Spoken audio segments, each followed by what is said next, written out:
true of being a dad with the dream to be of entrepreneurship, you're presented with a world of possibilities along with a world of challenges. Join Joel Lewis as he interviews successful entrepreneur dads sharing how they made it work from the start. This is Startup Dad HQ.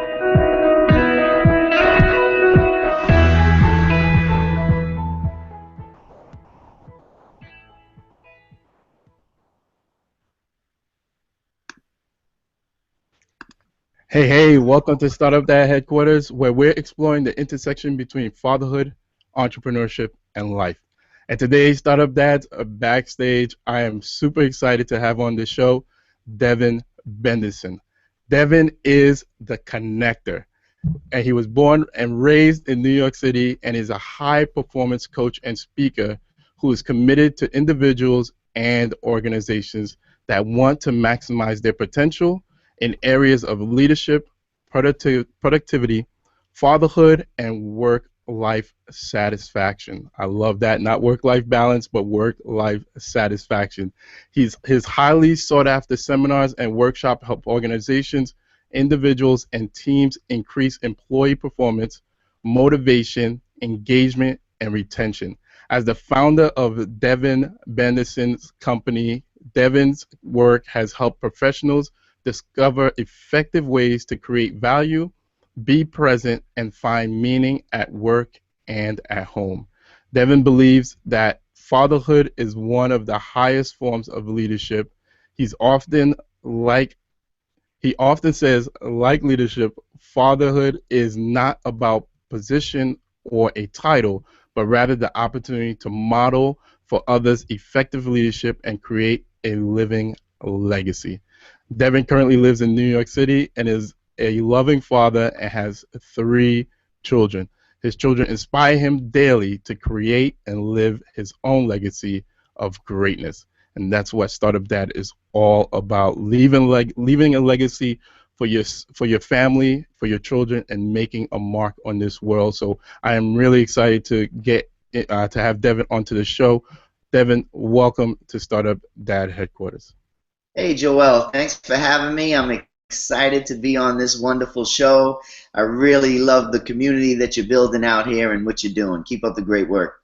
Thank you, man. Yeah, I'm really excited to have you on. We connected through Twitter. I think someone tweeted to me, "Hey, do you know Devin?" I was like, "No, I don't, but I want to know who he is." I checked out your website and your about page, and I saw what you had on there. I think there was like one line at the bottom of your about page that really got to me, and I think it may be the piece that I just read with the fatherhood and leaving that legacy. And I was like, man, I definitely got to get Devin onto the show. So really happy to have you on and to finally be able to connect with you. Finally be able to connect with you. Same here, Joel. Same here. So I told the audience a little bit about you.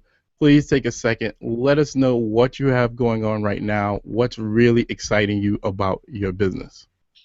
Yeah, I couldn't be more excited. I think that, once and just like entrepreneurship, I think once you marry what you're passionate about with your work, it doesn't feel like work anymore.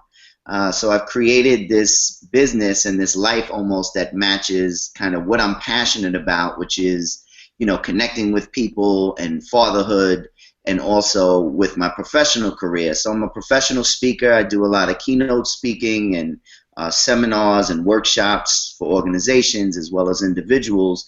And I'm also a coach, a high-performance coach. So I coach people throughout the globe, and I also have a special kind of coaching program specifically for fathers.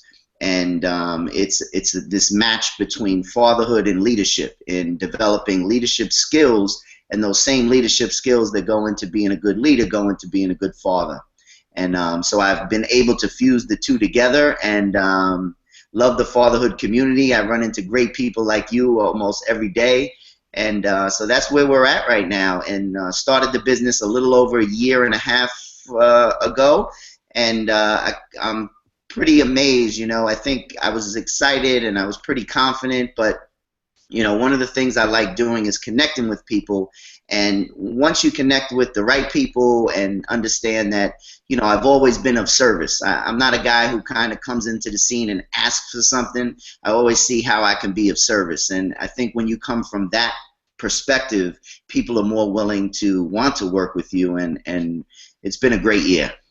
Yeah, awesome. And you know, you're being very you're being very modest, but you also have a podcast coming up, you have a TEDx speech coming up. So those got to be exciting you as well about your business, right? Yeah, I'm very excited about that. I'm gonna be doing a TED Talk next month, March 25th in Boca Raton, TEDx Boca Raton, and I will be, you know, I'm really excited about that. I've always watched TED Talks over the years, so for them to reach out to me and ask for me to be a part of that, really exciting. And like you said, right this afternoon, I'm actually meeting with my guy about our podcast, and we're gonna get a launch date. I'm going to put the name of the podcast on your show. I haven't announced it to anybody yet, but this is an exclusive, right? So the name of the podcast is going to be called Fatherhood is Leadership.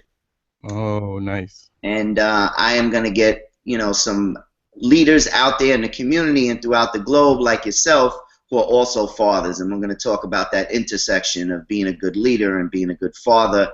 And how you guys are creating these legacies for your children and your children's children.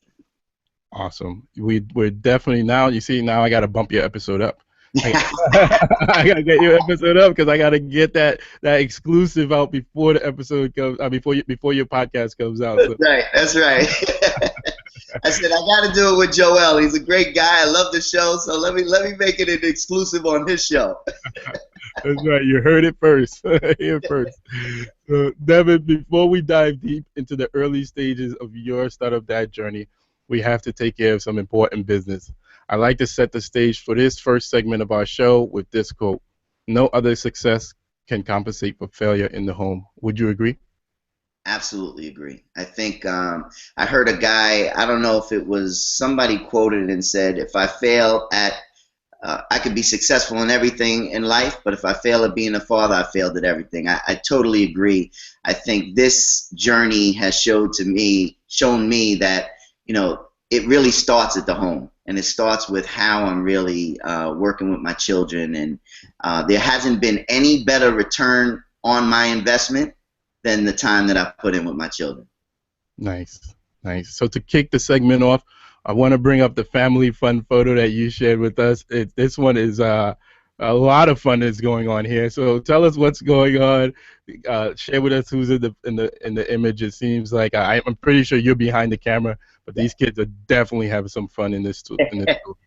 Yeah. So this was actually the day of my son's birthday party. We had just come from the birthday party, and my daughter, out of the blue, said, I want to get my son, 4-year-old son Omari, another birthday gift. So we went into Toys R Us, and I'm walking down the aisle, and they're behind me, and I'm just looking around, and they say, Dad, turn around. And I turn around, and they had already put all these masks on and became these superheroes. It wasn't even planned. So it was like the best photo I've ever taken, because they just did it on their own, and they were being quiet behind me. I was just looking in the aisles, and they said, Dad, come here. And I turned around, and to me this kind of sums up what it's all about. That, like, even when I speak about leadership, people think that it has to be always some serious effort that you make, but it's oftentimes the ability to connect with your children and connect where they feel comfortable, and they feel like, you know, they can have fun with their dad. And so this to me was I love this photo right here. So yeah. You'll see on the kneeling down in the front is my daughter Kayla. She's 17 years old, and back of her is my son, 13-year-old. His name is Justice, and the little guy is Omari. So we had a blast. Nice. Yeah, I love that, you know, kind of like being in the moment, right? So just, you know, I'm sure you had a lot of stuff to get done. You want to get into the store, especially it's a last minute kind of thing. Oh, I want to get an extra gift. Yeah. But you probably already had some things already planned in your mind that you need to get done during that day. You already got the birthday party done, and now they want to make a stop and you could be all kind of like flustered, but to stop and just be in the moment and enjoy that time with them is amazing. So thank you for sharing the story, and thank you for sharing the photo with us to kick off this first segment. My pleasure. Yeah, and your life must be all sorts of craziness, because a 17-year-old, 13-year-old, and a 4-year-old, I can't even imagine. The range is so wide. You know, I have a 6, 4, and 2-year-old. At least they all kind of close together. We're kind of dealing with the same stuff all throughout. But you have I don't even know what a 17-year-old is. That's past preteen. Yes. Yes. And then a 13-year-old who's just getting into the teenage years, and then you still deal with a 4-year-old as well. So I definitely want to talk a little bit about that. But before we do, what does fatherhood mean to you, Devon? Well, I referenced it, and it will be the name of the podcast. To me, fatherhood, it means so much, but to me, ultimately, what it means is leadership. And to me, there's a quote by John Maxwell that says, leadership is not about titles, positions, or flowcharts. Leadership is about how one life can influence another. And I truly believe that fatherhood is similar to that. Fatherhood isn't about really my title as a dad, isn't about that I have the authority of over my children.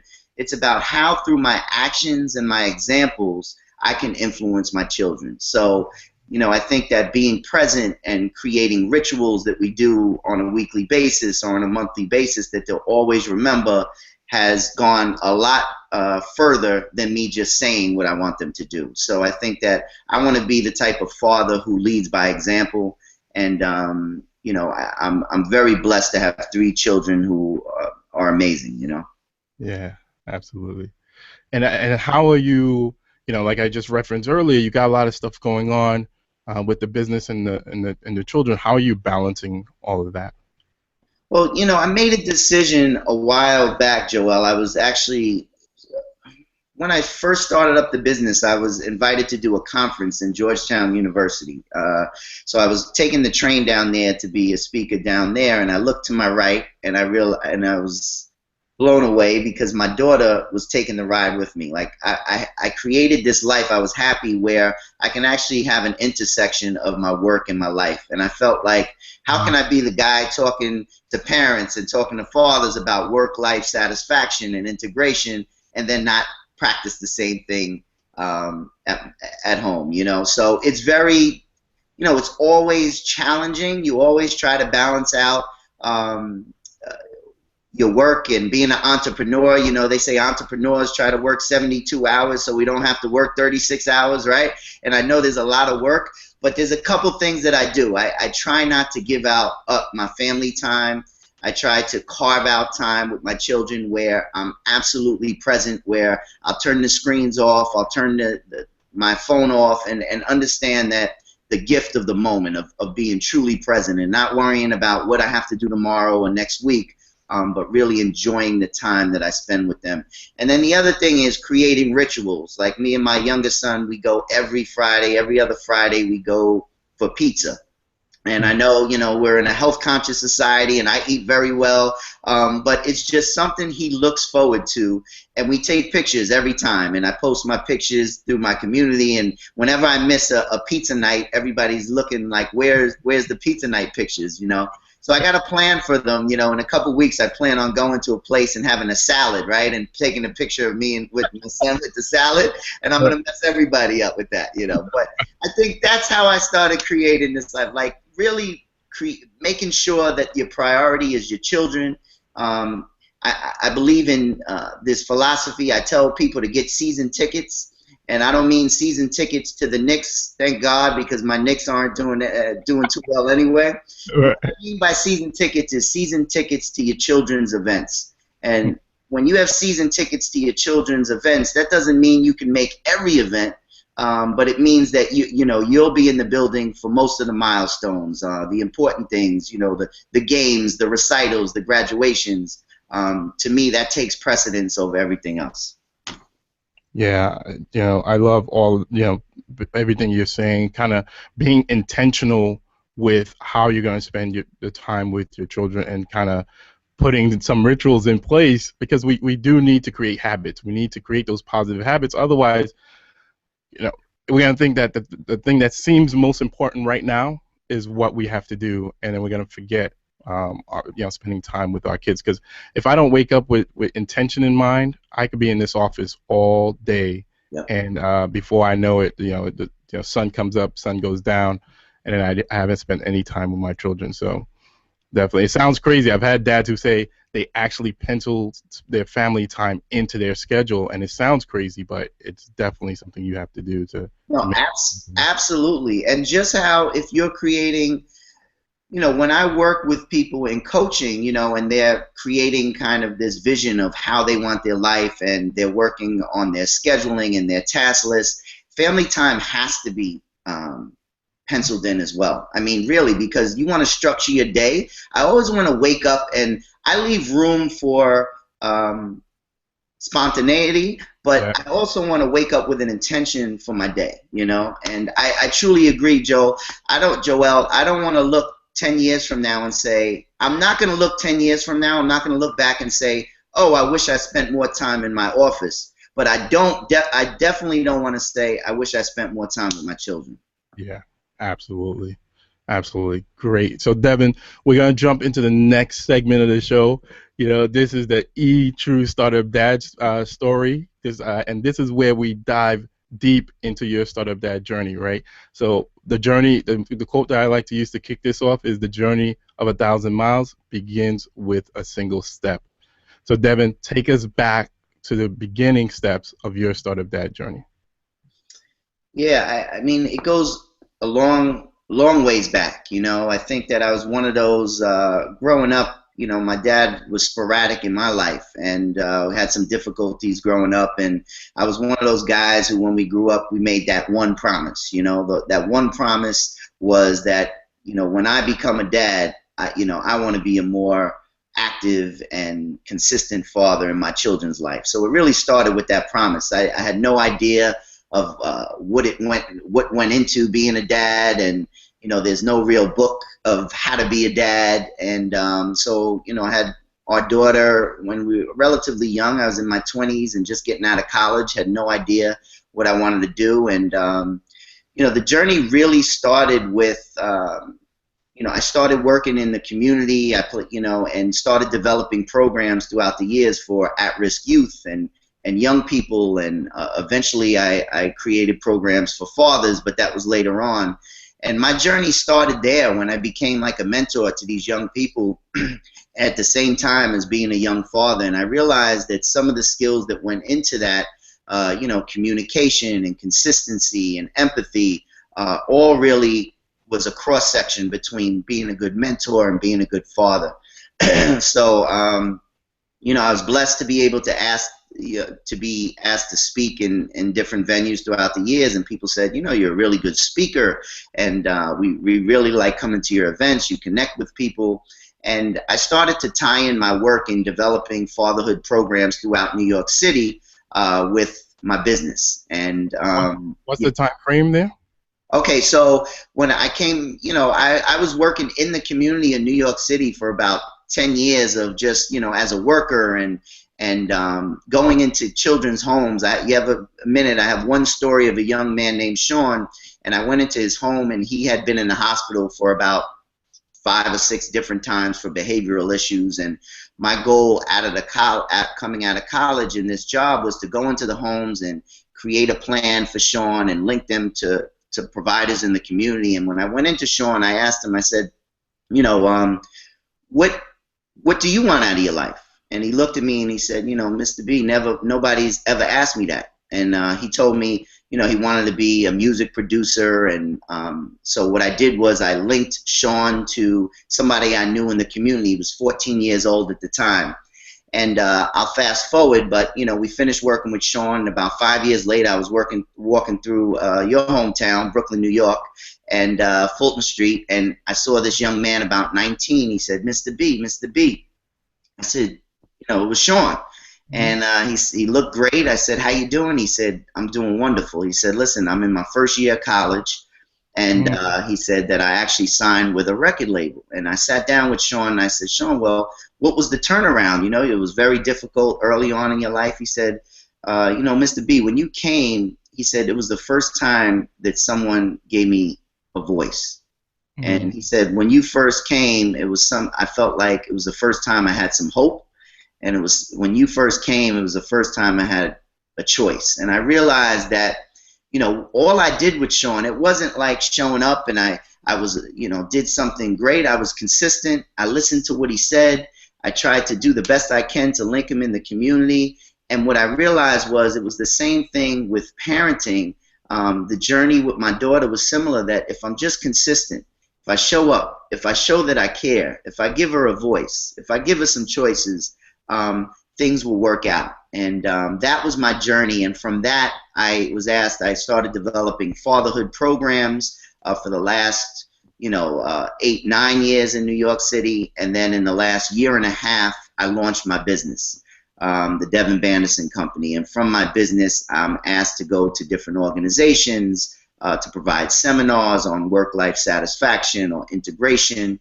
I also do leadership seminars and speaking engagements. So I've really created, I'm blessed, Joel, to have a life now that I'm really fusing both my love for being a parent and leadership into actually a business. Yeah, that is such a powerful story that you shared with Sean, and your journey seems like you've been building up, like you said, being able to fuse these two things together. And one of the things that I do try to focus on with Startup Dad is how do you connect? How old are you, if you don't mind me asking, Devon? I'm 40. All right, so you're 40. How do you take 40 years, right, at the time, 38, you probably was 38 when you started your business. How do you take 30 years of everything you've learned, all the knowledge that you've acquired, the things that you've become good at or put the 10,000 hours into, and turn that into a business? So you seem like you've been able to make that transition and make those connections. But before that, before a year and a half ago, like what were you doing before that? Were you working for a major corporation, or what was your 9-to-5 looking like before you decided to fully launch the Devon Bandison company? Yeah, so before, I was working for the biggest non-for-profit home care agency in the country, and through that program, they had asked me to develop these programs. So through the non-for-profit, my whole career was dedicated to developing programs for at-risk youth, as well as fatherhood programs. But the connection came. I love that you said the 10,000 hours. You know, over the years, you know, I was doing what I loved, but, you know, when you work for somebody, as you know, it's a little different than making it your own. Like, so I developed these programs and I loved doing it, but there was something missing where there was certain things that I wanted to incorporate that we were limited. And I really believe in the power of your influencers. The 5 people that, you know, you're around the most are the ones who you're going to be an average of that 5. And I didn't really know that. Many times, because I almost became an expert in my area, that sometimes I was the smartest guy in the room, and I'm not saying that to brag. And what I realized, and this is one of my favorite quotes, is if you're the smartest guy in the room, you have to run out of that room because you're not growing anymore. Right. So the journey was interesting. I ran into a guy. He's a productivity leadership guru. He speaks all over the globe. He did a seminar, and I was part of his seminar. And it was a 5-minute conversation in the hallway that changed my life. And he said, there's something about you, you know, and he flew me down. I went down to Ojai, California, to a leadership retreat he had. And from that, it was like the beginning of my journey. And I feel like it was similar to how I helped Sean 15 years ago in his journey. And now, as someone, you know, who started his own business, I feel like because someone's done it for me, it's my job to give back what was given to me. So I want to be available for people to help them grow as well. I think that was the turning point in my journey as an entrepreneur, startup dad, was that actually someone gave me a little bit of a template, you know, and said, listen, these are the books I read. This is the leadership qualities that I think are important. And I ran with it. Yeah, I think I know who you're talking about as well. I think it's my buddy Kerry Oberbrunner. Is it Kerry? Oh, no, good guy as well. But actually, this is Jason Womack. Good guy named Jason Womack. from the Womack Company. He is a mentor of mine and unbelievable guy. So yeah, Kerry's great as well. Yeah, definitely. I had him on the show. Actually, he was my first guest on the show, so I was really excited about that. Devin, give me a second. I forgot to plug the power into one of my other laptops here, and it's like 8%. This is the technical stuff that I talk about. I'm learning, man. I love it. I'm making rookie mistakes. It's all right, man. Having a good time.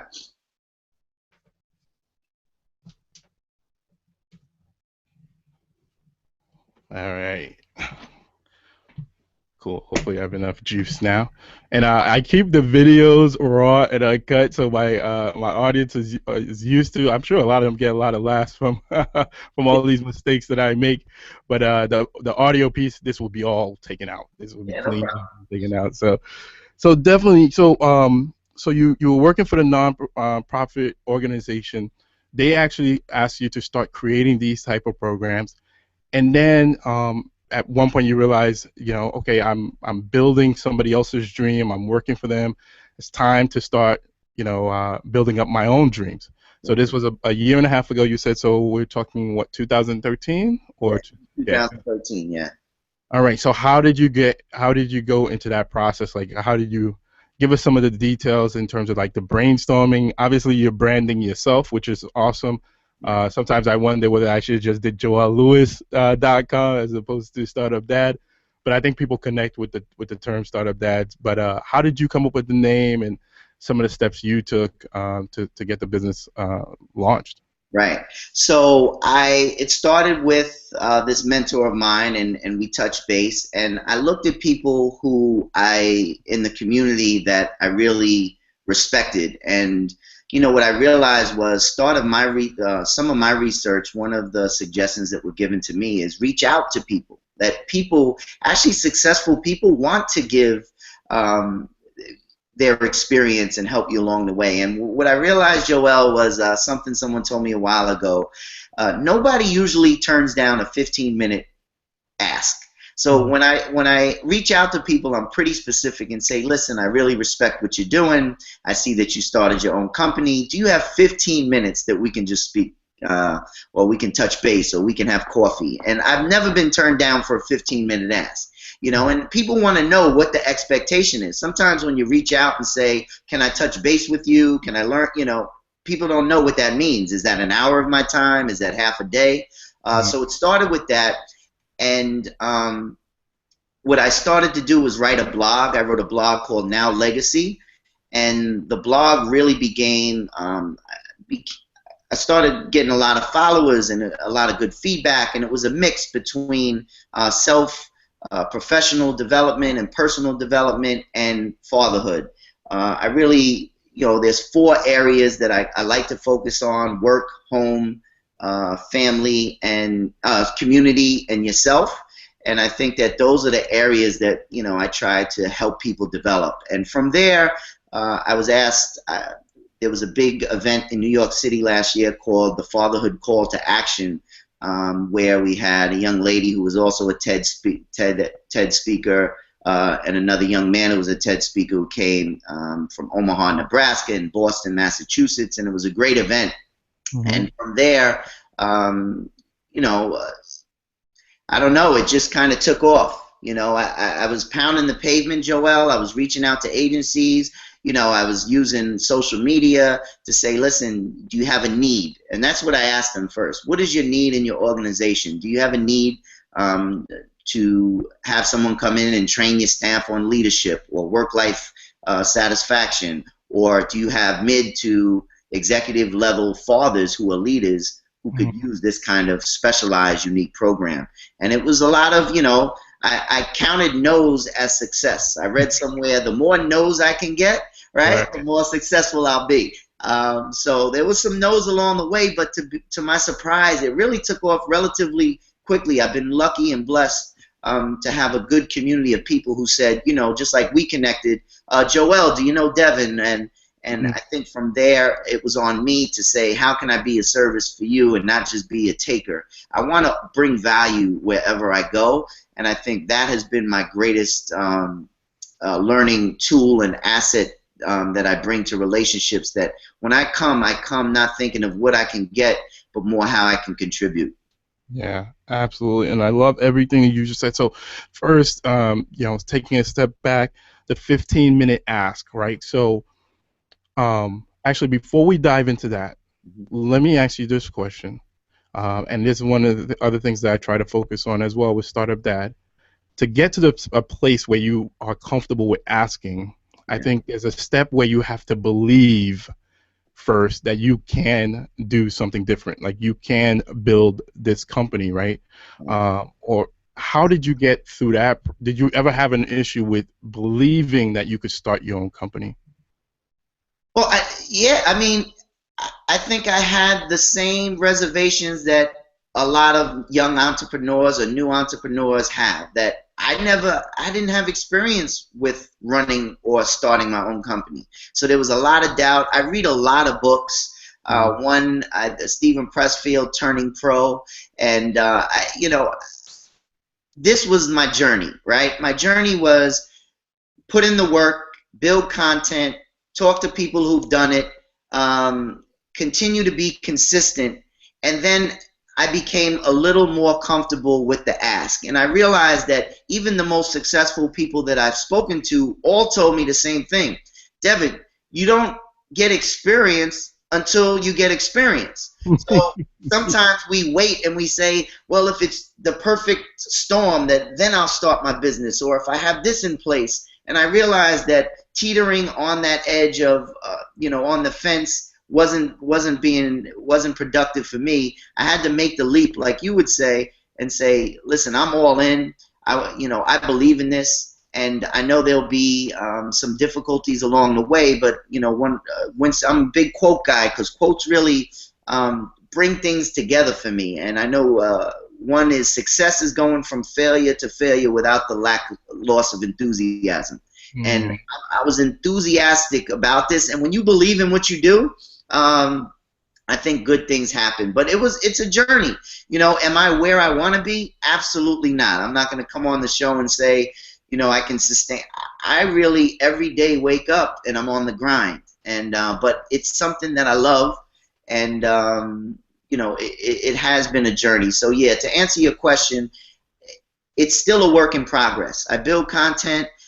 There's some programs that you have to almost ship it, right? You have to put it out there first, and then say, I've changed it 3 or 4 or 5 times before the finished product actually was in place. So if these people are listening and they're young entrepreneurs and they're coming and just starting their business, I would say believe.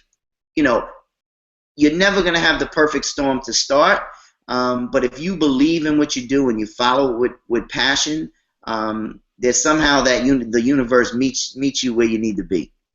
Yeah, absolutely. And I love the quote by, I don't know if you've heard me say this one before, but the quote by Will Smith, which goes, just decide what it's going to be, who you're going to be, how you're going to do it. Just decide, and then from that point, the universe will get out of your way. Love it. Absolutely.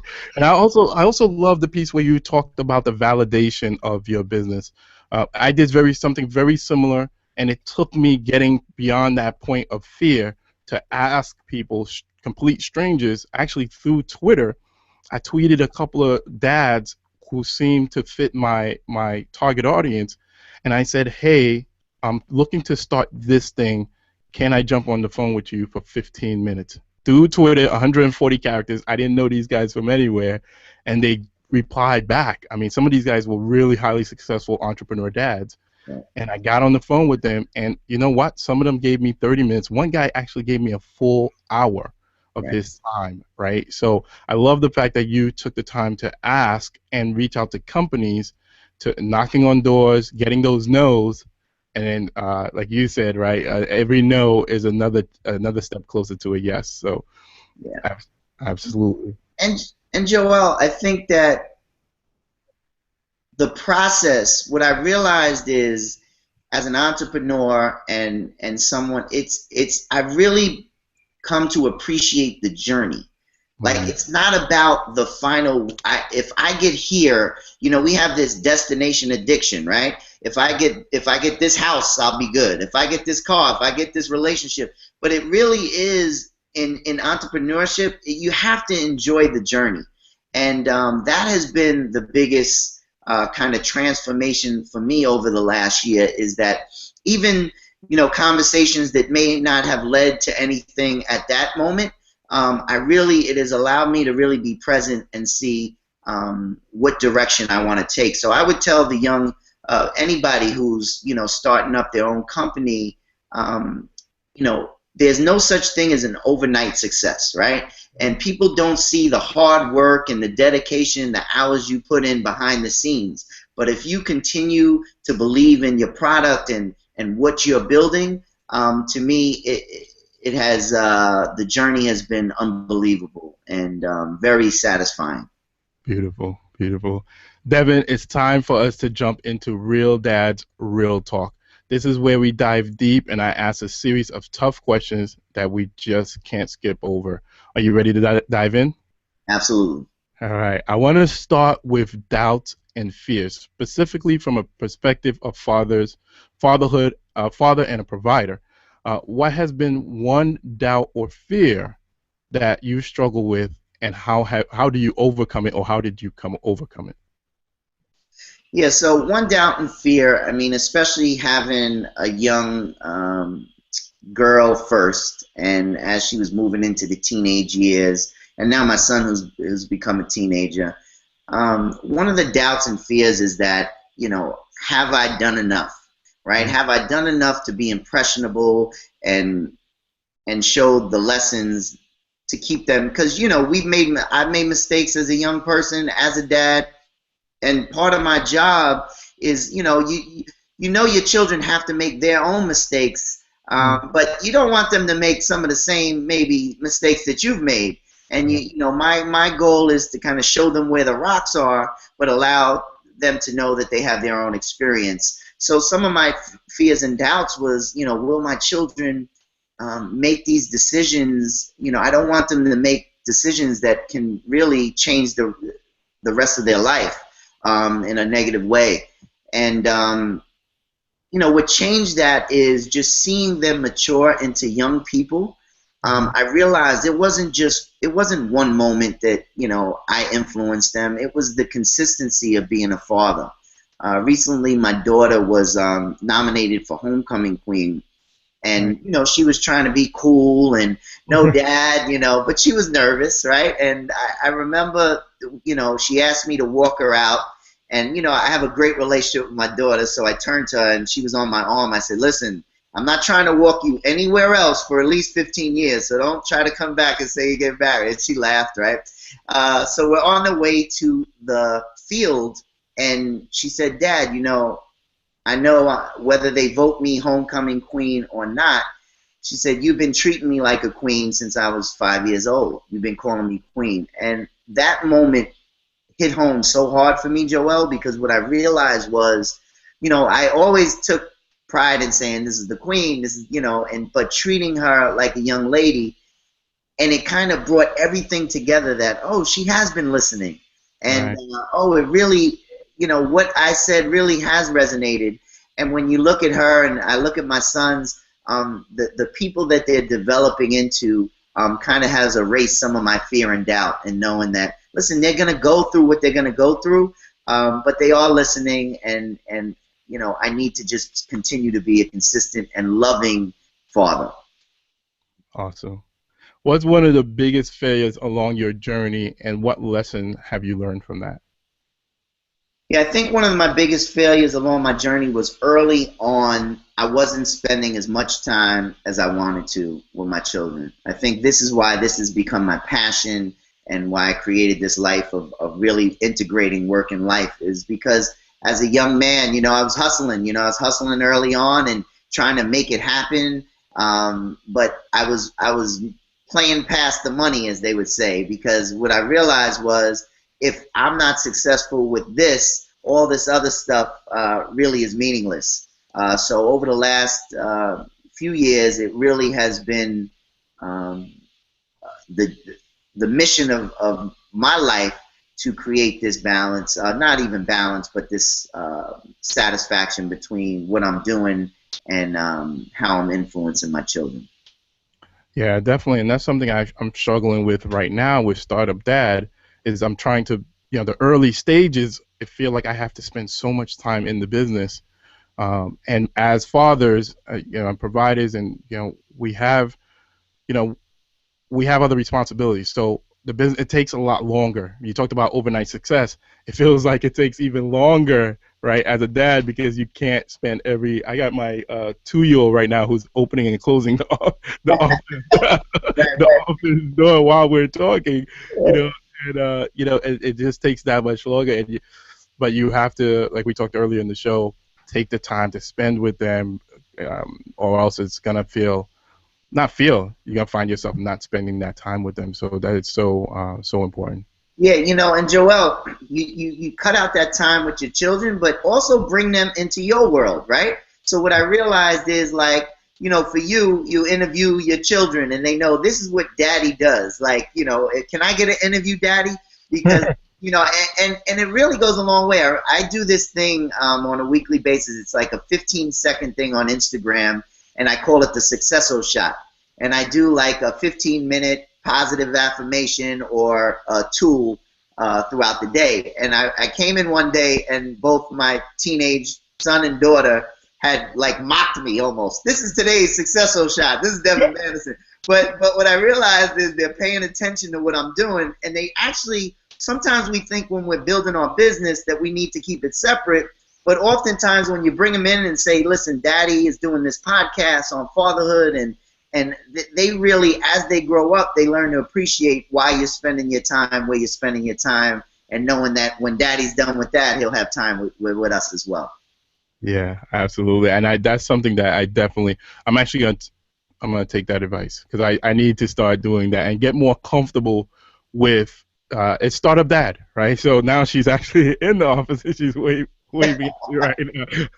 So I definitely gotta get more comfortable with allowing them into the space, and I think everyone will understand. So you are the Startup Dad, man. This is what it's all about. You know what I mean? You have a great podcast going, but it's all, you're a dad, first and foremost. So that's the beauty of this thing.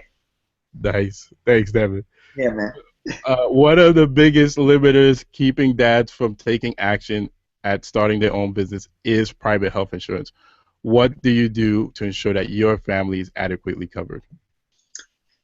Yeah, so I've been lucky because that agency that I was working with over the years, I stayed on, with and consulted with, so I was able to keep my insurance. So I have the family plan with insurance, and I know that's a big issue, but I also know other entrepreneurs who, were able to provide, what they looked at when they left. Sometimes people leave a full-time gig to become an entrepreneur, and what I would suggest to do that is make a list of all your expenses throughout a month. And then how I did that was, if you make a list of your expenses, including health insurance, I would link how many opportunities I would need. So this would be 3 speaking engagements per month at this amount, and that's how I started building my business and saying, before I make this leap, I need to make sure I can secure this amount per month, because at least I'm making what I would make to have health insurance and my expenses paid, and then I know I'm comfortable. See, people think of the round number. I need to make a certain amount in 1 year, but it really is, you don't live in 1 year. You live day by day on a monthly basis. Right. There's bills. So I would take how much is a mortgage and how much is health insurance and how much I'm spending taking my children out, and then link my kind of business to that. So that would be a suggestion with the health insurance, is what would you need to do to make that amount of money in 1 month, and then do it. Yeah, awesome advice. Yeah. If you had to do it all over again, what would you do? If you had to do it all over again, would you, and why, actually? Mm-hmm. It's amazing because there's been struggles along the way. It hasn't been like the easy life, right? Growing up and making some choices that I look back and wish I didn't make. But when I think like that, I realize all that prepared me for where I am right now. So I really can't say that I wish I would do something different. Obviously, early on as a father, I wish I had spent a little more time. But it also prepared me, like the time I'm spending now I am so present and in the moment with my children that if I didn't understand what it was not to be as present, maybe I wouldn't appreciate it as much. So I think that for me, the journey is, it played out exactly how it was supposed to play out. And it has prepared me to kind of be the man and the father and businessman that I am today. So I wish I could say that I would do something different, but I think it all prepared me for where I'm at. Yeah, and like you've been saying throughout the show, it's all about the journey. So definitely. So we're now going into the final segment of the show. I like to call this the rapid fire handyman segment. And this is where we quickly reach into your toolbox and you provide the Startup Dad community with more useful tools, because you've been dropping some serious knowledge already throughout this episode. So we also want to think about this segment as we start to pick up the pace, that you have Omari, Kayla, and Justice calling out at you and saying, "Hey, Dad, let's go spend some time. Let's go back to Toys R Us and fool around a little bit more." So we're gonna dive through this and let you go spend some time with your family. Thanks, Phil. All right. What is your number one time management hack or tool? Number one time management hack or tool is my Moleskin journal. I think that I use a Moleskin journal and I link it to my Evernote. Evernote is a must-have for me, and I can literally take pictures of my to-do list, my task lists, and my appointments, and it goes right to my Evernote. So I would say linking my Evernote to my Moleskin journal is my number one time management tool. And one suggestion, my mentor of mine taught me this is, people live in these 15-minute segments of life. And, you go to a meeting, Joel, or you have a meeting, it's supposed to start at 10 o'clock, but it starts at 10:15, right? And what I started doing is I started writing down, this is a nugget, writing down things I can complete in 15 minutes. I have a list of things I can complete in 15 minutes. I could write a bio for a podcast. I can reach out. I can make one phone call. I could call my mother. Whatever it is in 15 minutes. And what happens is when those opportunities come up in my life that a meeting starts at 10:15 instead of 10, I go to those tools right there and say, what can I knock off my list in this 15 minutes? Nice. I love that. What's one personal habit that you believe attributes to your success as a father, husband, and entrepreneur? One habit is the habit of showing up and consistency. I think it's actually that, and as a father, and this is a misconception of being a man early on, the ability to be vulnerable. I think that I was taught as a young age that vulnerability is a weakness. But as I grew up, I realized that the greatest form of courage is to be vulnerable, to let your children know that, listen, you're their dad, but you're not perfect. You'll make mistakes too. And allowing them to see that allows them to have some levity in their life where they say, I don't have to be this perfect child. And I think that has gone a long way. Yeah. What's one way you manage your health? I try to eat well. I do cleanses a couple times a year. I try to make it. I don't make it to the gym as much as I'd like to, but I do consistently go to the gym and eat well. I go by an 80-20 rule. If I'm eating well 80% of the time, then I can justify those Friday night pizza nights with my son. Yeah. What's one book every startup dad should absolutely read? Ooh. There's a couple. I think The 7 Habits of Highly Effective People is a must-have for me, and I also like the 4-Hour Work Week. Yeah, Tim Ferriss and is it Stephen Covey for the 7 Habits? Yeah, absolutely. Awesome, Devon. I really enjoyed talking to you, and we're wrapping up now. I do have a final question. It's a little bit longer, but it usually produces really powerful answers. And here it is. On the other side of this broadcast is a startup dad who's connected with your story. He is fired up. He has the same family situation or similar family situation like you do, and he wants to take action. But as soon as the broadcast is over, he's going to close his laptop or turn off his phone, and then by next week, he'll find himself back to the day-to-day minutia of things. What would you say to that dad to inspire him beyond this broadcast? What I would say to that dad is, this is your life. You know, stop wanting and start creating. So I believe that, like, I'm not here to, you know, once I got off of the I want this, I want that, I moved to I'm going to start creating. And if you just do a little bit every day, follow your passion, just take one step, a little step towards your goals every day, it'll pay off. You know, don't let that fire inside you dim out. Because you have a lot to contribute to this world. Just like my story may empower someone else, I would tell that person and that startup dad right now that your story, you can help somebody, and you can change a life, and you can make a difference. Awesome. Yes, Boo Boo. Okay, hold on. So there you go. She wants me to. Yes. Okay, hold on. All right, so Devon, we're wrapping up. As you can see, the rapid fire handyman segment is actually applying to my life right now. So, so thank you for your time. Thank you for sharing your startup dad journey and for a truly inspiring episode. I absolutely love the final answer that you just gave. Startup dads, please take advice on that. And Devon, let us know where can we find you. I know the Startup Dad community, what you're working on, definitely applies to the Startup Dad community. So let us know where we could find you, and then we'll bye. So I had a great time, Joel. Guys, you can find me at devonbandison.com, DEVONBANDISON.com, or on Twitter. My Twitter handle is @NowLegacy, NOWLEGACY. So I look forward to connecting to the community. Hey, beautiful young lady. Awesome, Devon. Thank you for your time again. All right, Joel. Have a great one. You too.